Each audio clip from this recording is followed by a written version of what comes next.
Hello, my darlings, and welcome back to This is Maria. Today, we're going to be talking about food. Food as it relates to spirituality, as it relates to your spiritual journey. What are the things you should and should not be consuming? Some just broad strokes. And then we're going to be talking a lot about being vegan, a vegetarian, being a meat eater as opposed to being vegetarian. And I'm going to be providing some broader context around the path that humanity is on as it relates to food. Now, before we get started, just a couple of housekeeping items. I invite you, if you have not subscribed to my YouTube channel yet, to do so. I am at This is Maria on YouTube, Maria with a Y, Mariya. And secondarily, come check out my book, 72 Keys to Manifestation, or An Ancient Path of a Modern Day Alchemist. It is a very energetically charged book. It's a book that is permeated with codes, but really, it is here to help you manifest your best life. It has 72 chapters, 72 keys, 72 practices to help you dive into the realm of energy and how energy informs everything that you see manifested in the physical. I go quite deep in the book, but also it's extremely practical. It's one of the more practical books you're going to read on manifestation. So I hope you take the time to check it out. It's available on Amazon, on Kindle, and also through Audible. We have an audio version for those of you that would like to do the meditations and the practices with an audio guide. Alrighty, my darlings, why don't we dive into the topic of today? I've been postponing talking about this, despite the fact that I think food is critical. Food is something that you consume on a daily as an incarnated human. It is something that quite literally becomes your vibration. What you consume becomes you. Because of that, every person on a spiritual journey eventually is faced with a question. I would say an existential question of what should I be eating? How much should I be eating of that? How diverse should my diet be? Should I be eating, 4 times a day, 3 times a day, 1 time a day? Should I be fasting? What is the relationship between food and spirituality? Should I be concerned at all? And where is this world going as far as food related stuff, right? There's so much. I know there are so many empaths also in the spiritual community. So I know a lot of you guys care about animals and animal welfare. So while I'm not going to be able to dive sufficiently in depth into every topic that has to do with food, because I think we can probably talk about food for 7,000 hours if we chose to. Today, I'm going to cover just the big picture stuff. And then if you're interested, down the road, we can take smaller subtopics and also cover them under the larger food umbrella. Let me preface this by saying, nothing that I will tell you today is a prescription, meaning I'm not here to prescribe a pathway for you. You are a being with free will. This is a free will-based universe. You get to do whatever it is that you want, whatever is most aligned for you, whatever you believe serves you, right? So I'm merely here to provide a perspective. I'm merely here to help connect a few dots for you. If you have been wondering, why now? What's happening now? Why are you feeling the way you're feeling? I'm here to perhaps shed the light, to carry the torch forward around what is the larger arc that humanity is on as it relates to food, why you're witnessing in society, what you're witnessing in society, and also why right now. Based on this information, you are 1,000,000,000% free to make your own choices. By the way, I will also tell you that each of you are on your unique path. Each of you are being called to do different things with your physical body, just as you are being called to do different things on your spiritual journeys. There's no one size fits all. Whatever serves your soul at this point in time is what you should be doing. So please don't take this episode or anything that I'm going to say as a prescription or a mandate or a dogma. If anything, I hate dogma of all kind. That being said, I figured that today I will provide a bigger picture thinking, if you will, as it relates to food. Now, there are certain things that are very much at the forefront of the collective consciousness right now. It is almost believed, or like I would say at this point, it's probably common knowledge, right? That The more spiritual you become, you tend to give up things like meat and fish. You tend to become vegetarian, then vegan. Some people go as far as becoming raw, right? And then there is a very, very small percentage, like an offshoot, that chooses to become fruitarian. That is pretty much the vast domain, the vast array of people, and how how their food preferences vary. And that's pretty much the bulk of what's available to the planet Earth right now. As we are embarking, and maybe not even embarking, we're smack in the middle of it, if we're being real. We're smack in the middle of one of the greatest transitions that planet Earth has ever been on. Not even forget you individually, forget you as a society, forget humanity has been on. Planet Earth has been on, right? So if I look at eons that Gaia has been around, this is one of the most pivotal transitions. By the way, Gaia has already at one point embodied a 5-dimensional consciousness, right? There is a sliver of, shall we say, perception of planet Gaia that is in 5-dimensional consciousness from way back when. She chose to go to a downward arc, meaning she chose to descend to then ascend. Maybe that is more information that you need to know for the, purposes of this episode. But here's why this is different. Anytime you're ascending, you're kind of moving against the grain a little bit. A descent is actually an easier movement to make. Ascension is always harder. With ascension, you have to overcome resistance. So our planet currently is overcoming a lot of resistance on its path to ascension. Can anything stop planet Gaia from ascending at this point? The answer is absolutely no. So every single being that is currently incarnated and is going to come into an incarnation in the coming years has signed up for a very particular ride of overcoming resistance alongside Gaia. First in themselves, and then helping the larger society overcome that resistance to change, to ascension, to wider energies, if you will, by emanating a particular frequency, by being a certain way, right? So it's not necessarily that everybody that raises their vibration is going to force the next person to change their vibration. That's not how energy works. But because of mirror neurons and because of a mirroring principle, if you start emanating energy at a different frequency, you're going to start not just attracting people that emanated the same frequency. That is definitely true. But you're going to start shifting your environment little by little, step by step, breath by breath, intention by intention. It is going to happen. There's no other way. And so, as planet Gaia is undergoing one of its most pivotal, and shall I say one of the hardest, turbulent, one of the most turbulent journeys she has been on as a consciousness incarnated in this physical body of a planet, you guys are very much on for the ride. Your lineages are going through a large transformation. Your DNA structures are going through a very vast transformation right now.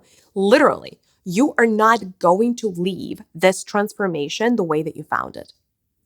Right now, we are at a point of the transformation in terms of human years, right? Because it's really hard to pinpoint, like, what is this, like, the crux of the transformation? How long does it take? It's actually just a couple of 100 years. It's not that long of a period. And in this couple of 100 years, that transition takes place. And then the before and after is pretty dramatic. Now, every area of life, and I don't just mean human life, I mean life on planet Earth.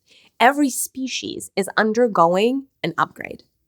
Every species is going through a process. Some species are dying out. You guys are seeing it right now. The extinction phenomenon is real. Some species choose not to, be a part of this ecosystem anymore. That is completely normal. It is a part of the process, right?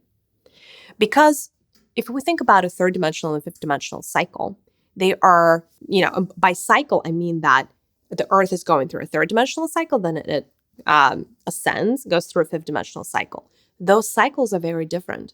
Those are very different stories. Those are very different experiences.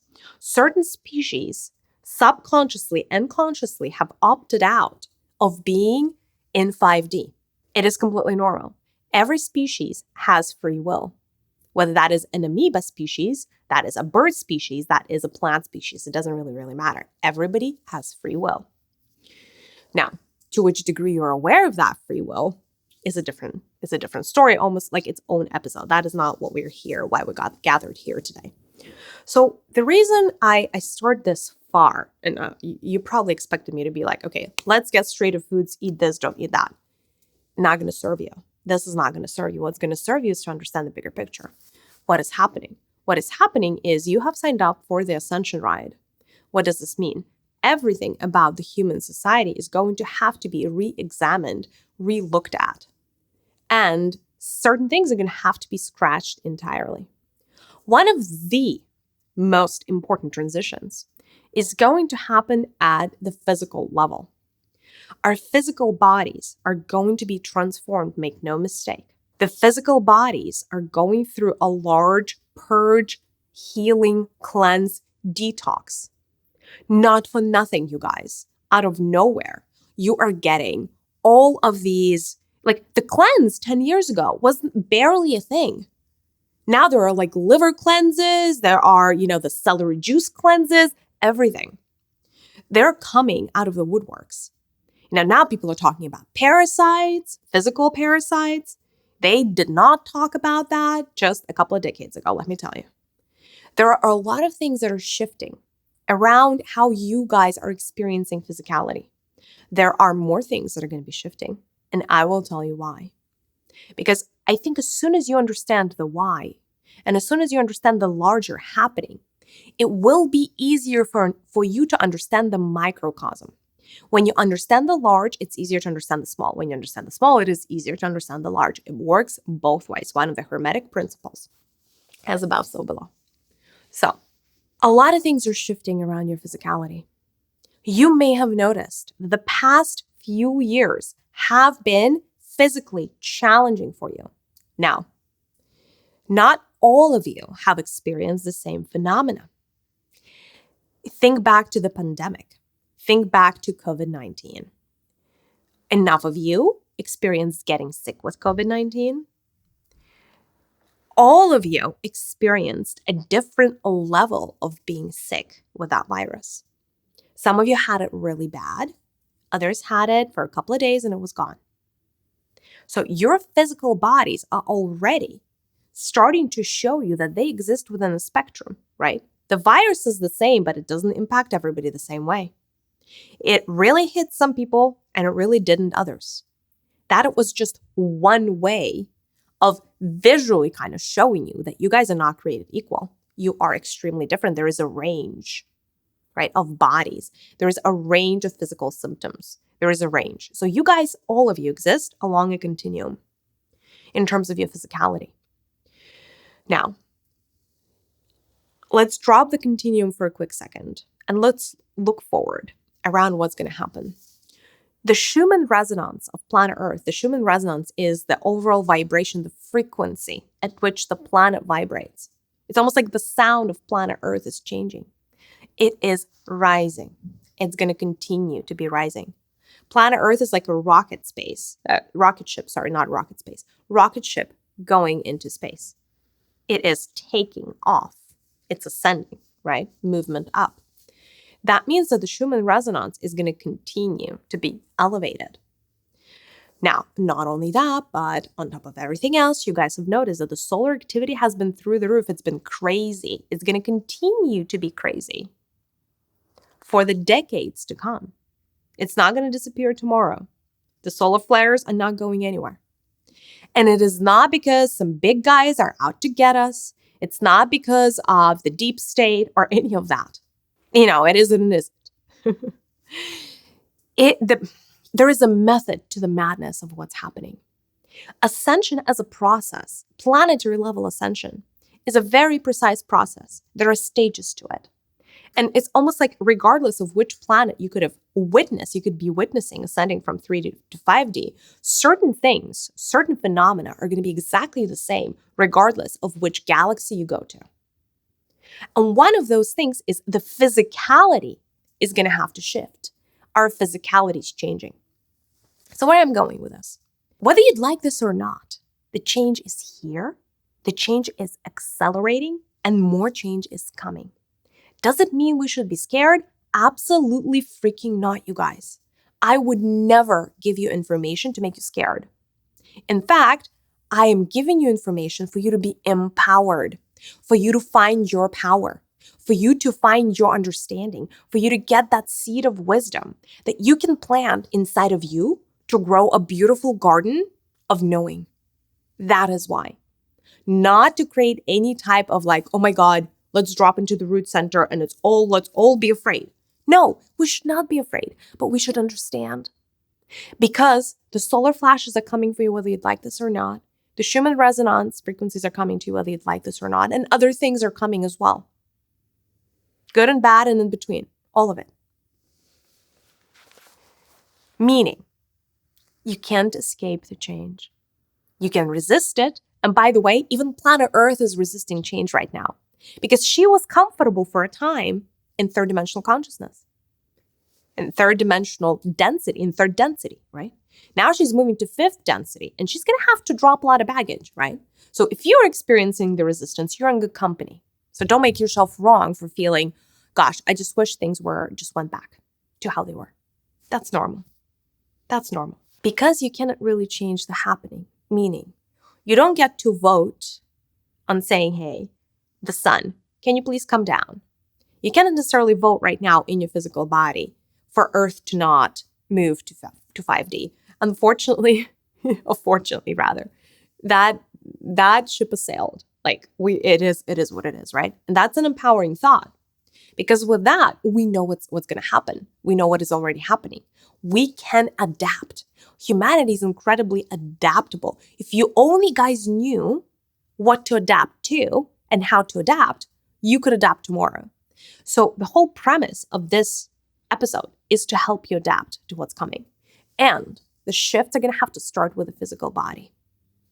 In order for a human body to be able to be healthy, vital, vibrant, live longer, by the way, and not feel drained and tired. So say goodbye to chronic fatigue. In order for all of those things to happen, so for you to live a healthier life instead of getting all kinds of, including terminal disease all over and all the symptomology, including having a chronic fatigue that is right now a global disease. That's not going anywhere, right? Like there are a lot of symptoms on the physical you guys are experiencing that are suboptimal, and you have learned to live with them and almost take them as just it is what it is type of situation. You're like, it is what it is. We all get tired at 5 p.m. It is what it is. Like we all develop like some type of, disease when we get older. It is what it is. We die at when in our 60s and 70s. Like there are a lot of these things that like you as a society have agreed that it is what it is, or this is how things are. With your current level of DNA right now, and DNA, by the way, determines age, you guys can live to be 120 years old. Right now, no change to DNA required. But that's not happening. I mean, hardly ever does it happen. Like, there are maybe like 1 or 2 or 3 cases of people that live to be that long. And by the way, DNA is going through activation, so lifespans are going to become longer for certain people. What is going to determine that? A lot of things, but it starts with the physical and it starts with the food. Because that is the most basic layer that is holding you down. The most basic layer that's holding you down, let me say that again, is the food that you eat. That is the most basic layer that is making you develop the disease. And I'm talking about physical. Obviously, there are a lot of psychosomatic reasons. There are a lot of emotional reasons, energetic reasons for you to have the disease. The physicality is not helping. That's your most basic layer. That is what you're going to have to start addressing if you don't want to be even sicker, more tired, and actually move out of sync with the rest of the planet. There is a lot of magnitude. There's a lot of weight to our planet, Mother Gaia. She's not a thing that lives in order to cater to us. She impacts us like nobody's business. And I know this is kind of like spirituality 101, but I have to repeat these things. She impacts you. You cannot really run away unless you choose to check out and disincarnate or die, right? Like that's obviously as a way out. It's always available to every single soul. I wouldn't recommend that, but that's a separate, different issue. In other words, you are here and the energies are just the way that they are. So what are you going to do about it and what is needed? So the energies of the planet are rising. If your physical body is dense and heavy and you are not rising with it, what's going to happen is you are going to feel like you are out of sync with the rest of the planet. What would that mean? That mean that it would manifest as disease in your physical body. It would manifest as you being tired. It would manifest as you being unhappy. It would manifest as you feeling a lot of the negative emotions, actually. So all of your lower chakras are going to go back into their shadow state. It's just that density. It's the system is, it's almost like you don't belong anymore, if that makes sense, right? Like the system almost like wants to repel you and you're like, it's going to be very hard for you to hold on. It's going to be very hard for you to perform. It's going to be very hard for you to feel fulfilled in life, to live a happy life, to manifest things, to be happy in your families, to feel like you're on your mission, on your path, all of the above. It's going to get harder unless you lighten up. In the same way that when a rocket ship is launched into space, it needs to lose some of its baggage, like it's dropping its layers as it's, ascending. You're going to have to become lighter in order to meet planet Earth at its velocity, at its density, at its level. That is the only option. What are the things that are weighing you down? The foods that you eat weigh you down. The more dense foods you eat right now, the harder it is going to be for you to maintain a state of normalcy, right? So maintain a decent mood, maintain productivity, maintain a state of happiness and overall sense of well-being. And it's not going to happen overnight, you guys. The change is gradual, but it is pretty dramatic. The before and after is going to be pretty dramatic. In another 10 years, unless you start shifting your habits, you may find yourself a lot worse off than you ever were. So the change is going to be that rapid. It's pretty rapid. So in order, do you guys know Alice in Wonderland? I'm going to butcher the quote, but there is a quote in there that says, I think it's Alice talking to one of the queens or something. And the queen is like, I've been running, as hard as I can to just stay at the same place, right? So it's like, if you want to get somewhere, you need to like run double the speed, right? And that is essentially like the rate of change that we're going through right now. You have to run at double your normal speed to just keep up with the vibrations of planet Earth. And you're going to have to drop some baggage. You're going to have to drop some heavy foods. If you are looking to maintain your peace of mind, your serenity, your productivity, all of those things. Because the alternative is you becoming sick. The alternative is you potentially developing a terminal illness because your body cannot take it anymore. And yes, a lot of people are going to start checking out because of terminal illness from planet Earth. So the mortality rate from terminal illness that is uncurable or really hard to cure is going to go up.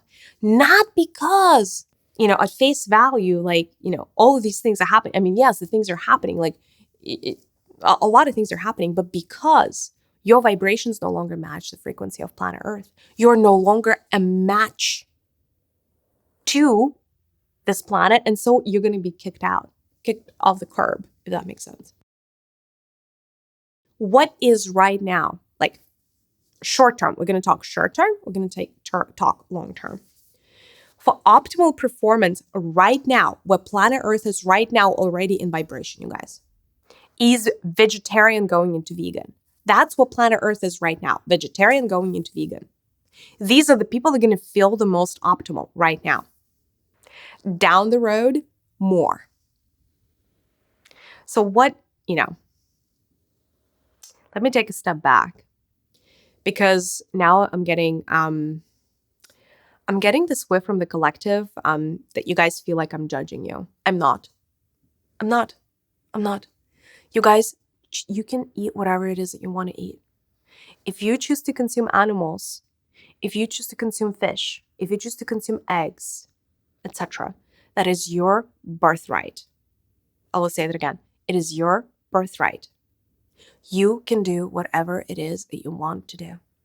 I'm here to provide a perspective and to explain to you at face value of what is already going on and what is going to keep, the trends that are starting to accelerate and the why. And you know what? Maybe I will tell you the big picture stuff that it's totally going to be like, ooh, what is she talking about? So why don't I preface this by saying that there are a lot of my teachings that are really easy to follow. And then there are going to be some of my teachings that are not going to be so easy to follow. This episode is going to become the most favorite episode for some of you. And for a lot of others, it's going to be faced with so much resistance that you're not going to want to watch this. You're not going to want to hear this. You're going to be like, she's out of her mind. And I am doing this anyway. Because I am here for you, even when you're not here for you. That is my sacred promise. So here we go. Before we dive into vegan, vegetarian, non-vegan, what are the options that there are, yada, yada, yada. Why don't we talk about what's going to happen to food in fifth dimensional consciousness? Like when planet Earth is in 5D, what are human beings going to eat? And this is the number one thing that I don't hear spiritual leaders talk about. Actually, I would love to ask the collective, what do you guys think people eat in 5D? What is the plan for a 5D human? Once we've completed the transition, what would human beings eat? I would love to hear some responses, if I may. I hear a vegan answer. Some are saying vegetarian. There is a pescatarian answer. Anybody else? Raw. Yeah, these are pretty much the answers. I love you guys. The answer is neither of the above. No. Once we fully complete the transition to a fifth dimensional consciousness, what planet Earth is no longer going to be a vibrational match to is violence. Planet Earth is no longer going to be a vibrational match of a predator species and a species that is being preyed on. That is not a vibrational match of a 5-dimensional Earth. Let me restate that. Once Earth transitions to a 5-dimensional plane, once we have completed it, no single species is going to eat another species on planet Earth. That means no parasites of any kind in 5D.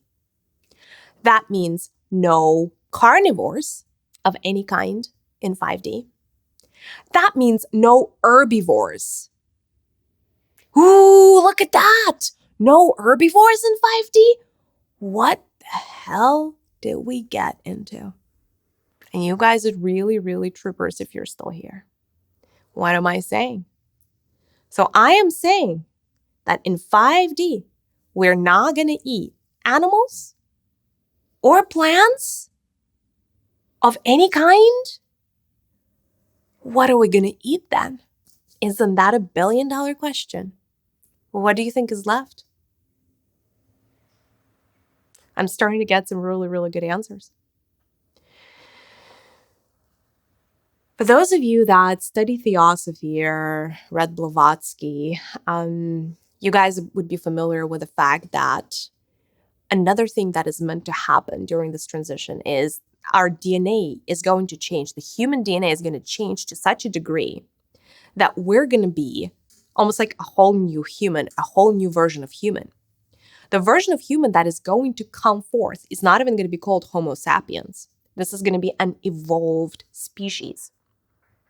That evolved species, and by the way, it's not millions of years away and not even 100,000 years away. It's a lot closer than you guys could ever possibly imagine. The transition to the 6th human race The next, you can call it a race, you can call it another species, that upgrade that is coming. It's going to be here way quicker than you think. What is that new species? What is the new type of human that is that we're paving the way for? That type of human, that new human race, that evolved human species, humanoid, I should say, maybe more so than human, is going to be a solar race. It's going to be a solar species. It is going to be a race, a species that is governed by the sun, the rhythms of the sun.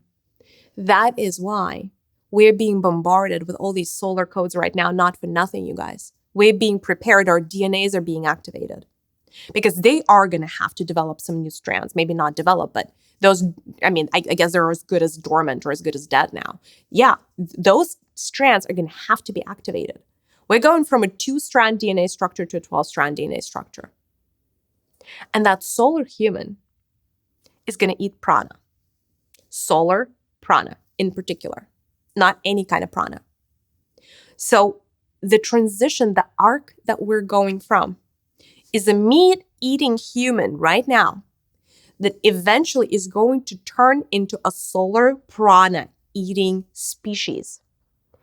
That type of eating, that type of food consumption, if you will, is voluntary, meaning the sun voluntarily shares that with that humanoid species, and that humanoid species is able to absorb that prana with the entirety of their body.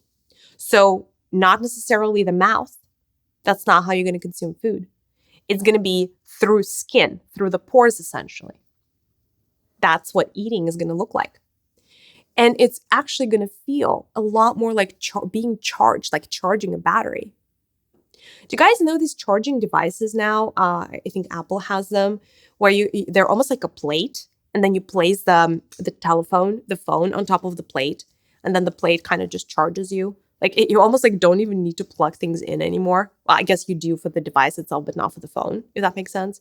So that is kind of like how your phone is starting to absorb that energy with its skin, or with its, one of its sides, right? So when humanity turns prana eating from sun, that is how it's going to feel. You're going to get up in the morning, not you in particular, but that new version of you, right? That's going to be here whenever that happens, when you reincarnate. You're going to wake up in the morning. You're going to greet the sun.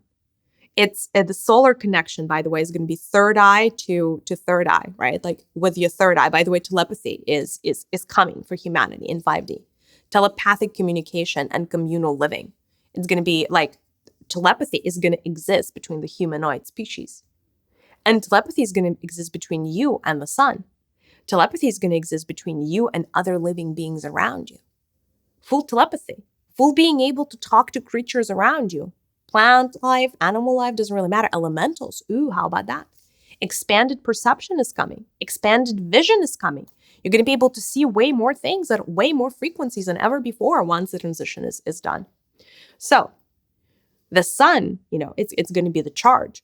You're going to greet the sun in the morning, at dawn, and greet the sun in the evening. The 2 charging spots in the day.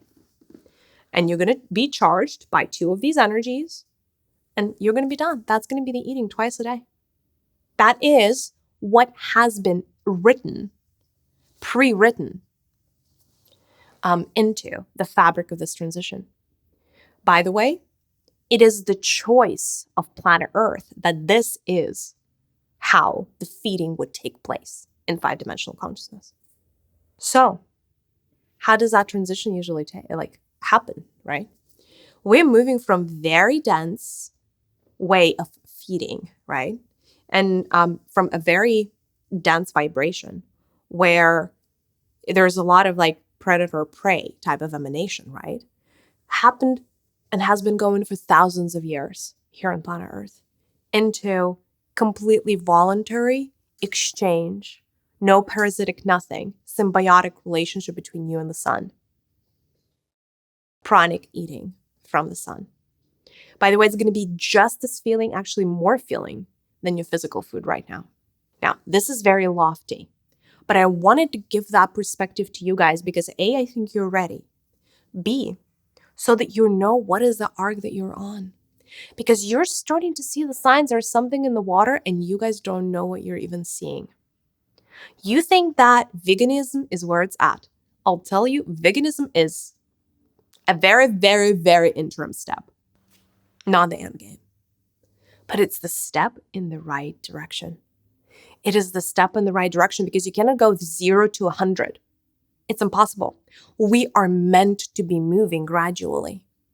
This is a gradual movement, step by step by step. It is called evolution. Evolution is not an overnight concept. It's not a revolution, it's an evolution. It takes some time. So, a lot of people are turning vegan and vegetarian. More so now than ever in the history of humanity. And if you needed any proof, you would look at your grocery stores and you would see just how many meat substitutes there are. You would see just how many dairy substitutes there are compared to even 5 years ago, compared to 10 years ago. God forbid you try to compare it to 30 years ago. There was nothing there. Why is that? And you can give me like, ooh, I don't know, because all these companies, are trying to be really nice and conscious and everybody's worried about global warming.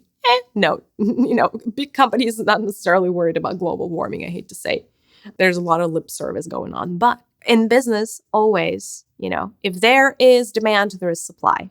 So what this tells you is there's so much demand now for people wanting to consume things that are other than dairy, that humanity has manifested all of this supply. And not only that, a lot of people who are waking up are feeling the density of the foods that are traditionally, like what our ancestors consumed. And that no longer serves their body. For a lot of people, they're going to start having an aversion to those foods. Like an aversion, or they're seeking to substitute. It's almost like you're subconsciously seeking to do a spring cleaning. Not everybody feels the urge, but some of you are going to feel that drive. And it usually is in stages. There are like waves, actually. So this transition is not meant to happen overnight. And you always have the 10% of humanity that kind of patches out, almost like splits itself from the collective and steps into that next phase of transition. So what is the first phase of transition? The first phase of transition is giving up the red meat. The very, very, very first step that you would do if you're seeking to transition and lighten up, if you want to heal your body, if you want to heal your soul, if you want to be better prepared for the future. By the way, for those of you that have been asking me, Maria, how do we prepare ourselves for what is to come in the next 5, 10, 20, 30 years? You have been asking. This is the answer, you guys. Food. You got to start changing your food. I'm usually not prescriptive. You can do whatever you want. But if you choose to change one thing, change what you eat. Because that is the first domino. Okay, so what are the stages? Stage 1, giving up red meat. Very simple stage. Red meat is the densest. Again, let me actually take a step back because I can already tell, the number one thing you guys are all going to worry about is proteins. How do I survive without it? Science. Does she have scientific backing? Let me make this very easy.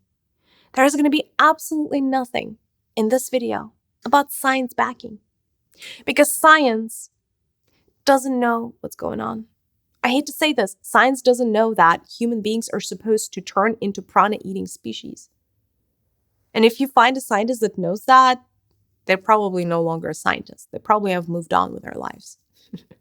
And again, I have tremendous respect for science. I really do. In this particular instance, science may be more of a hurdle for you to overcome than something that's going to help you understand, something that's going to help you heal. It is what it is. Giving up red meat is that first baby step. Depending on how quickly your body adapts, You may need 10 years at this stage, or you may need 10 days at this stage. Nobody can tell you for sure. Like, I cannot tell you specifically right now. I mean, I can give you percentages, right? But you're going to have to start developing a relationship with your own physical body so you don't press and you don't push it harder than it is willing to go with you right this second. By the way, if you're like a married couple trying to go on this journey of like, okay, let's go prepare for the future. Let's change how we eat, what we eat, etc. Two of you may be moving at different paces. Allow yourself that. Allow one person or somebody to move at a slower pace than you. And the same goes the other way around. Allow another person to move faster than you. If your body takes longer to adjust, don't hold your partner hostage. Allow them to eat a different diet. Prepare 2 types of meals if that's what it's going to take. Step 2, giving up all meats, right? So whatever is left once you have given up the red meats. So poultry isn't there. That's the second step. By the way, if I may volunteer alcohol to be at the level of the red meats, please. I know it's kind of just a disclaimer, right? Obviously, you do whatever you want, but in terms of density, alcohol is right there with the red meats. So in fact, I would probably, it's really hard to pick which one is, it's more beneficial to give up. Red meats or alcohol, maybe even alcohol. Maybe even that wins over the red meats. When you give up the red meat, you don't just give up the density of the physical fibers. You give up the karma that goes with consuming somebody else's flesh. And not just somebody else's flesh, but I said this before and I will say this again. Animals, the animal kingdom, does not have a sacred contract to feed humanity, no matter how much you guys would like to believe otherwise. Cows, pigs, chickens, and everybody else you could be consuming does not have a sacred contract to feed you. I hate to say this. No matter how much you like chicken wings, no matter how much you like steak, no matter how much you like barbecue, and no matter how much you like ribs, those beings did not sign up to be your food source. They are experiencing slavery in the same way that it used to be that humanity enslaved other human beings. And thankfully, you all arrived eventually at an understanding that that is just not okay. There is slavery still around on planet Earth. That slavery is called a meat-eating industry, or fish for that matter. For as long as you consume dead animals, you are supporting slavery. And you may throw as many rotten tomatoes at me as you'd like. It does not make this any less true. Because a species that has never committed to feeding another species is trapped when they're being forced to do that. And yes, that does include the dairy industry, by the way. Yeah, it does include the dairy industry. Because no, cow's milk does not exist for you guys to have cheese, as much as you love cheese. I'm just saying. Okay. And again, I don't mean for this to be heated or judgmental. It just is what it is. Like, we need to look the facts in the eyes, so to say. We need to look at facts at face value. So the next step, as you're trying to leave your body, and by the way, if you're on a path of this, right? If you're working through and like you're on the spiritual path with me, listening to my content, if you're this perfect snowflake that I know that you are, you will be faced with the same arc that I'm describing. Some of you may take on multiple steps of that arc at a time. You may be like, I'm willing to give up all of these things. However, if you move through this arc too fast, you may experience a backswing, meaning if you swing the pendulum too much one way and your body hasn't adjusted, it is not sustainable for you. Your body is going to develop all kinds of weird deficiencies, like being anemic, right? The iron deficiency. And you may be forced, quote unquote, to go back. If that is happening, you gave up too many things too quickly. So pace yourself. By the way, no matter how much you're pacing yourself, unless you truly want to, within a year, your body is usually ready to move to the next stage. Like if you're taking longer than a year, please understand this is not your body that is telling you to do this. This is your free will that wants to do that, if that makes sense. Okay, so we gave up red meat, alcohol, then red meat. Then we gave up poultry. Then we would give up the fish.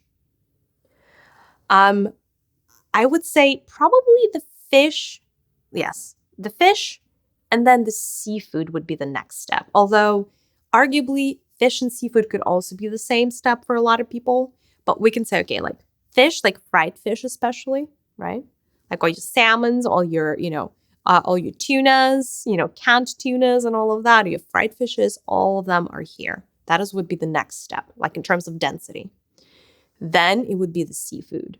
That is your, shellfish is right here, right? All of your, oysters, all of your shrimps are right here. All of your lobsters, crabs, all of these crab cakes, all of these are going to be in this layer right here. Now, eggs, probably very close to the fish in terms of,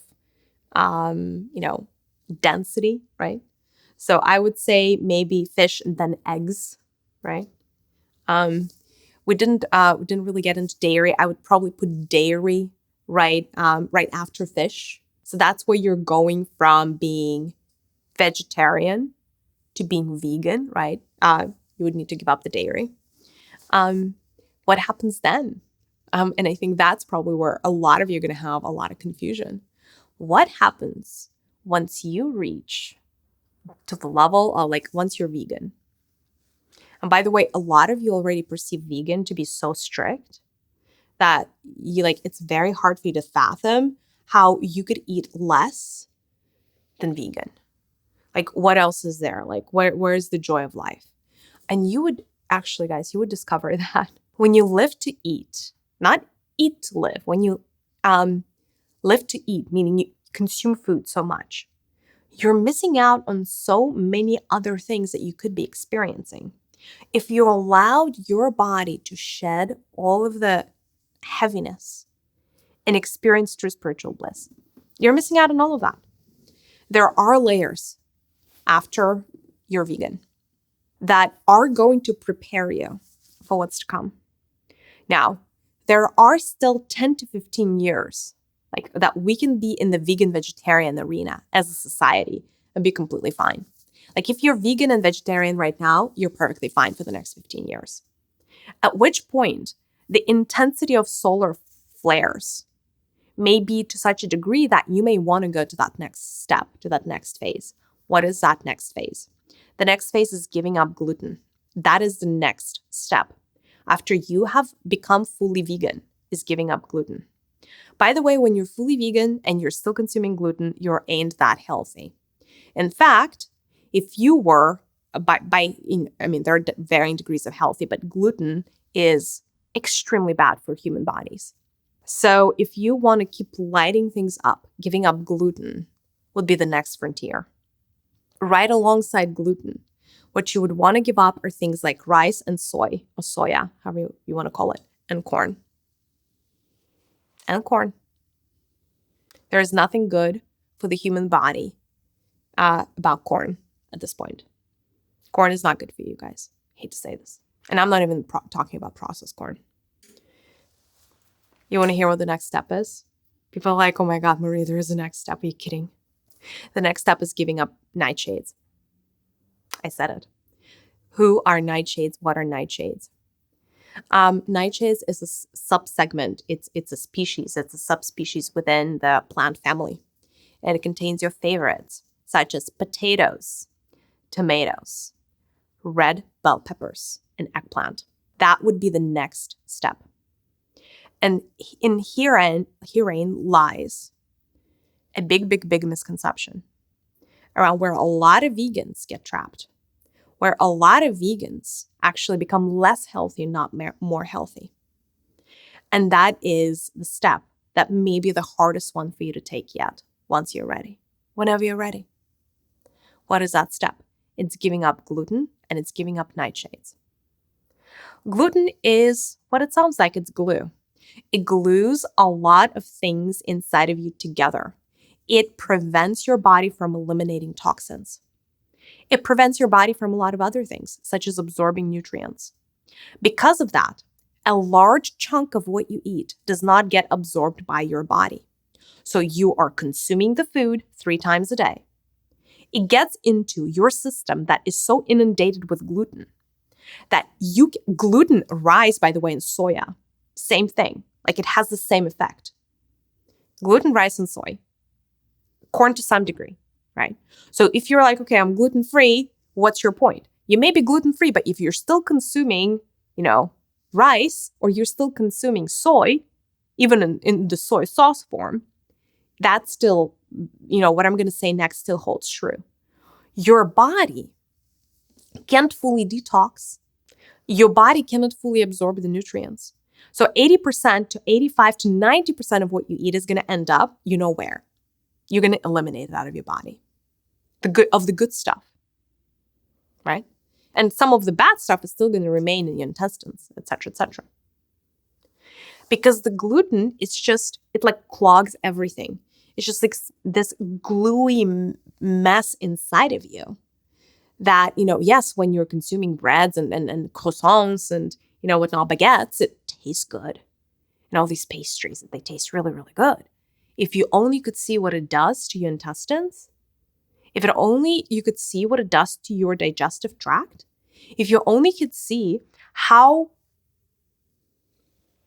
much of a fertile soil it is for all kinds of parasitic entities, you would drop gluten like yesterday. You really would.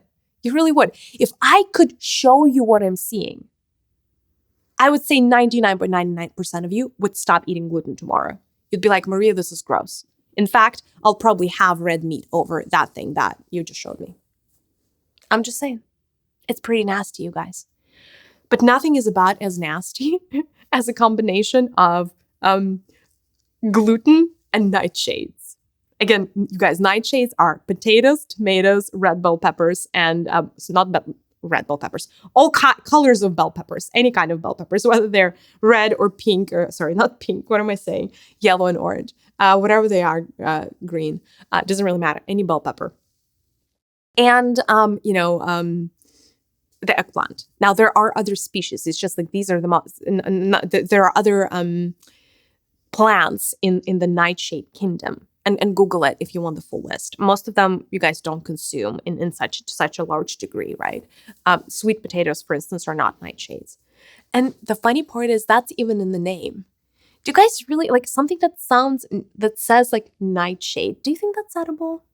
And it really isn't. So nightshades originally, and they, by the way, like, there's like a whole, species, right, of plant kingdom that is nightshades.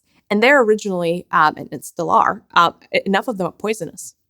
That's why you guys don't eat green tomatoes and you don't eat potatoes until they're ripe, because it has poison and it'll cause you all kinds of funny business inside. So belladonna, for instance, is a nightshade, a very well-known poison. Plant kingdom develops, there are and I said this before and I'll say this again. Currently, right now, the plant kingdom does have a sacred contract to feed humanity. That is very much the case. However, not every plant is created equal. You have plants that are pro-humanity, and then you have plants that, on the contract level, have, I don't want to say they're against humanity, but they have been birthed as a way to regulate humanity's population. When a particular species is getting out of hand, in terms of how proliferate it is. And humanity is incredibly proliferate, meaning look at the population growth. Look at what's happening to the planet because of the overconsumption and everything. Look at all of the things that, the overpopulated planet Earth, in terms of human species, has caused. Nature is eventually going to rebel. One of the ways that nature is regulating the population of humanity right now is through nightshades. Nightshades are, especially when coupled with gluten, are creating an ecosystem within your internal organs, like within your body, that breeds disease. Again, is that the only thing that breeds disease? No. But nightshades are here to keep you sick. It is what it is. They're not bad, you guys. That's the thing. As a species, nightshades are not bad. In fact, they may be helping planet Gaia to solve the human issue. But from a limited human perspective, you may want to reconsider whether you'd like to consume nightshades or not. And I know you love French fries. And I know you love your tomatoes because they are in your ketchups and they're in freaking 50% of your recipes. I'm like, it is what it is, right? Nightshades have become extremely proliferate. Like, humanity has been cultivating nightshades, and they've become so proliferate in the past 300 years. And there has been a correlation between humanity's, more population, like they're more, meaning there is a correlation between the population growth of humanity and how many nightshades are out there and being consumed, because this is nature's way of regulating the human population. And I'm saying a lot of controversial things, but if you guys dropped into your heart center, you would know that a lot of what I'm saying is reality. It's not a story. It's not a fairy tale that I just made up for no reason. I personally don't hate on nightshades. I personally think that they're a beautiful subspecies of the plant family. And they are here at work. But just know they're working against you is all. They're working against you. So if you are on your ascension level, eventually you're going to have to face the music and kick out nightshades out of your diet. Because not only are they making you sick, not only are they helping the parasitic entities, just like gluten, like nightshades and gluten, bad combo. Nightshades, gluten, rice, soy. Those 4, nightshades, gluten, rice, soy, 4. Yeah, very bad combo. Like, you think you may be vegan and you're healthy, but if you're consuming these categories of products, you're anything but. In fact, there's more work for you to do. Once you graduate from nightshades, the next thing for you, the next frontier for you to give up would be grains, actually. There are healthy grains, but as you're looking to, like buckwheat, for instance, is an amazing grain. But as you go lighter, you essentially move up away from things that are cooked and into that raw thing, right? So for those people that are already raw, you guys are pretty much there, right? Raw and sprouted. And then probably the last step that makes sense on, talking about in here would be fruitarian. A human being today can survive on a fruitarian diet. It's entirely possible. And you can survive and you can live a long and happy life on a fruitarian diet, just eating fruit. Once your body is cleansed of all of the nastiness of gluten, once your body is cleansed of all of the nastiness of nightshades, and by the way, nightshades, what they're doing internally on an energetic level, for those of you that are curious to check it out in a meditative state, you can check it out. The nightshades are creating a dark net, sounds ominous, a dark net, but it kind of looks like a dark net. It's a black net inside of your intestines and the lower stomach. And it's like they're trapping darkness inside of your body. Ascension is the presence of more and more light in your body and kind of like a gradual giving up of darkness. Nightshades are not going to enable you to do that. So, for as long as you're eating nightshades, there's going to be darkness present in your body. One thing you would notice is the more you lighten up your diet, the more you are going, and especially once you give up gluten, soy, and rice and corn, your intestines are going to clear up. It takes between 3 to 6 months for your body to get rid of the residue of gluten that has been gathering there. So don't expect fast results. And by the way, for the first 3 to 6 months, you may feel weird because it's a detox period, you guys. You're not meant to feel great during a detox. And you may feel like, oh my God, what am I even doing? I'm feeling crappy. pardon my French, I'm feeling like I'm low energy, it's because your body is detoxing. When your body is detoxing, it's working overtime to get rid of all of the stuff that you put in there that it now needs to remove and release, right? Once you're done with that, though, you would notice that you need 1/3 of the amount of food that you used to do, like you used to need, because your body absorbs everything so well that you will be full from 1/3 amount of food compared to what you used to. And that's beautiful because you're not going to need to eat 3 times a day. You would be able to switch to 2 times a day. By the way, intermittent fasting is a really, really nice interim step, like wherever you are, right? Intermittent fasting is really, really good because at least you're giving your body a chance to start destashing instead of you just keep giving it all this stuff that your body doesn't really want, doesn't really need, or rather all the toxic stuff, right? So intermittent fasting is really, really good. You would notice though, right, also down the road, and that maybe is a conversation we're going to have 10 to 15 years down the road, but you may want to even make fasting, not intermittent fasting, but like have one day out of the week that you designate for liquid diet, right? Where it's just smoothies or just juices, right? Friday is a really, really good day for a detox like that. And you would notice, right, that keeps you in the most optimal shape in terms of health, well-being, your spiritual outlook, et cetera, your emotional outlook, right? You would notice that your body starts craving these fasting days more and more and more. Now, it is a journey. So wherever you are in this journey, don't make yourself wrong for where you are. Even if you are a meat eater, and even if you think that everything that I said just now is complete crazy talk, I respect you. I respect your opinion. For as long as I got to plant a little seed, and at least for a second, you considered that there is another way out there, that there is something else you could be doing. That's all I ask for.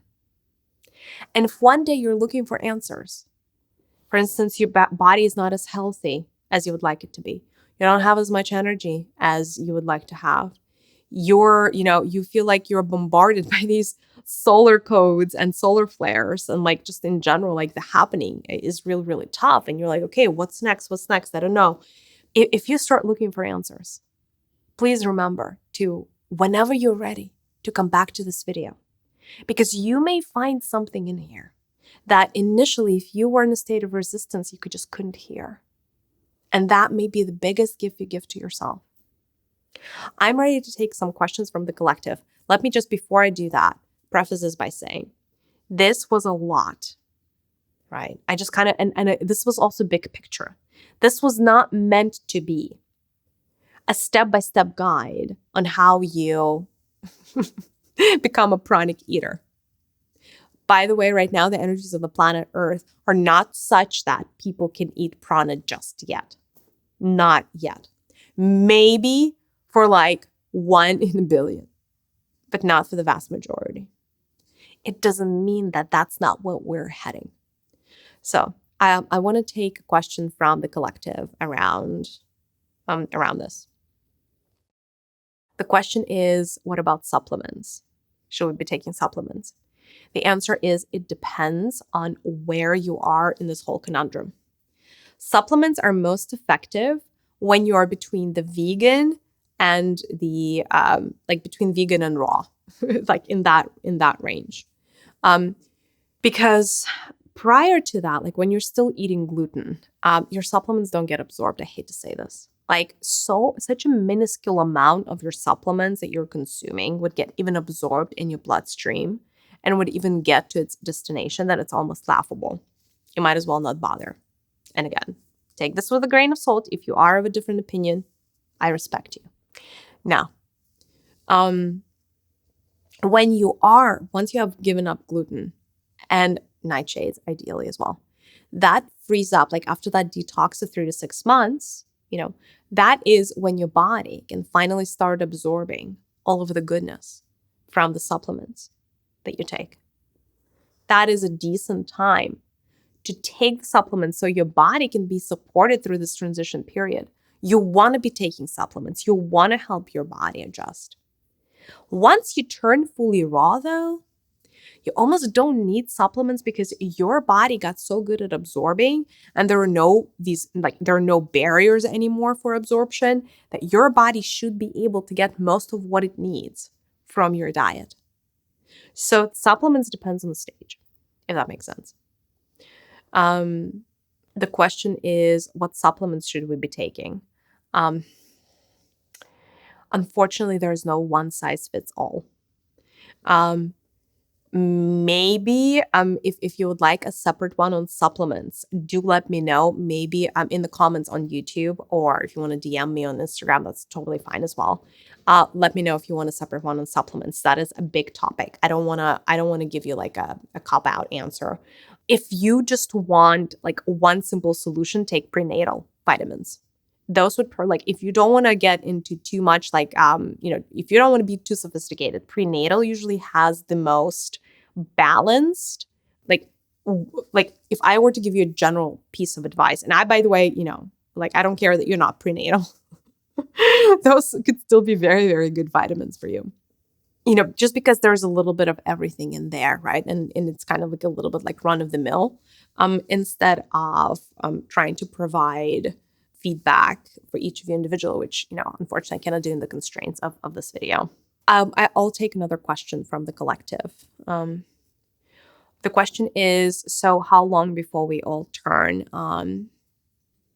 pranic eating? The answer is it depends. There are different ways to do ascension. There is the hard way and then there is the easy way. And what has been decided by the Council of Light and by Planet Gaia is that this is going to be somewhere in the middle, but closer to the easy way for humanity, meaning our planet is willing to be patient with humanity. It is willing to take humanity through the process instead of just saying, hey, tomorrow you're either switching or you're dying out as a species. That's not what's going to happen. Our planet is incredibly understanding. The consciousness of planet Earth is incredibly compassionate and incredibly empathetic. The answer is it depends how long it takes for the critical mass to get there. I will tell you, but the process itself is going to be in waves. So what it needs, for the humanity, for the human species, right, to become pranic eating, 10% of humanity needs to switch to that diet.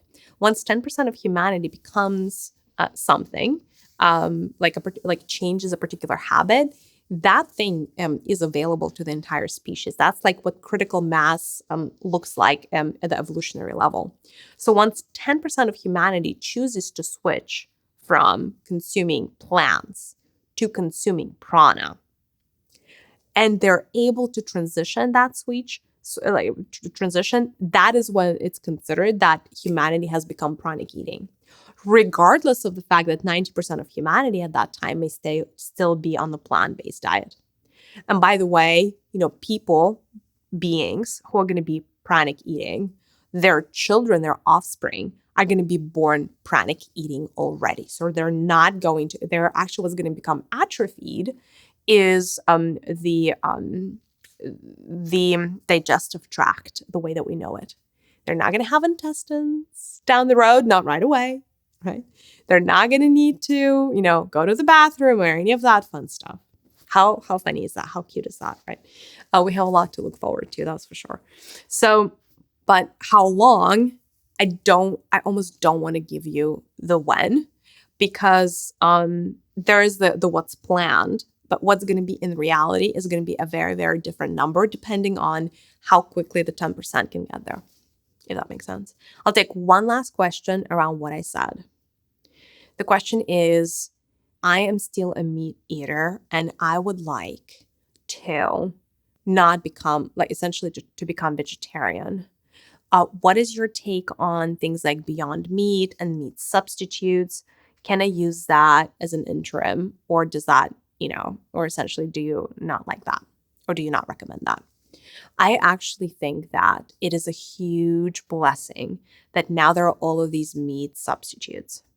The reason that they exist is so that your transition can be easy. So you can still have your burger for now, but without the karma. And so your body can start adjusting to plant protein instead of animal protein. Now, I'll be the first one to admit that Beyond Burger and Beyond Meat and all of these other substitutes and whatnot, they're so processed. It's such a processed food. And the stuff that's in there sometimes is worse than, if you were to just eat a meat, like a piece of meat that's quote unquote natural. However, I would still recommend it any day of the week because it is a stepping stone. And if you cannot quit meat without those substitutes, cold turkey, then don't do it. Then just take the Beyond Meat burger and enjoy for as long as your body wants to enjoy it until you're ready for that next stage. Don't make yourself wrong for not diving head first. Take the baby steps. You're going to thank me later. For all of you that have stayed through this very charged episode, I thank you. I commend you. I know some of you are meant to be the 10%.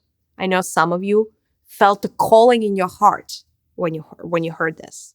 Small percentage of you, but there are some that it's almost like you've been waiting for this information to hit you. And I feel a lot of gratitude from you right now. And then there are others. And some of you may hate this, and some of you may feel like this is weird, and that is completely okay. Wherever you are in your food journey is okay. Our society is changing. The energies are changing. Whether right now was the right time for you to receive this information or not, it doesn't really matter. Eventually, I'm a big believer, you're still going to get to a stage in your life when you would be ready to make a change. And this video is still going to be there for you at that time. I'm sending you a big virtual hug. I'll see you in the next one. Bye.